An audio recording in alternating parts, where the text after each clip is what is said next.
ഈ കൊലങ്ങനാന്നോ മാവോ? പഠിക്കണേ, കൈ കൊടുത്ത് കൊടുക്ക്. മഹാകളറാ. നീ എന്നെ കൊല്ലാൻ നടക്കുന്നതാ? ക്ഷമിക്കണം, ഒരിക്കലും നടക്കില്ലെന്നറിയാം. എന്നാൽ അറിയാതെ മോഹിച്ചു പോയി. നീ മാവോയിസ്റ്റാണോ? മാവോ ആരാന്ന് നിനക്കറിയാമോ? ആരാ? റഷ്യയിലെ രാഷ്ട്രപിതാവ്. റഷ്യയിലെ രാഷ്ട്രപിതാവ്. അയ്യോ, ചൈനീസ് വിപ്ലവത്തിന്റെ ആചാരം കണ്ടുകൂടാ മാവോ. ഇവനെ വിശ്വസിച്ച സഖാവിനെ വേണം ആദ്യം അടിക്കാൻ.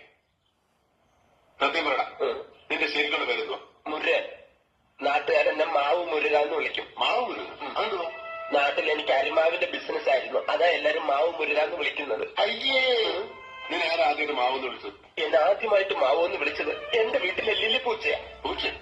എന്നെ കാണുമ്പോ അത്രയും പൂച്ച മ്യാവോ മ്യാവോ ഇങ്ങനെ വിളിക്കും. എന്റെ ലില്ലി പൂച്ചയല്ലേ, എനിക്ക് വിളിയേക്കാതിരിക്കാൻ പറ്റുമോ? ഞങ്ങളുടെ നാട്ടിൽ ഒരു യോഗത്തിന് വന്നപ്പോഴാ ഞാൻ സഖാവിനെ പരിചയപ്പെടുന്നത്.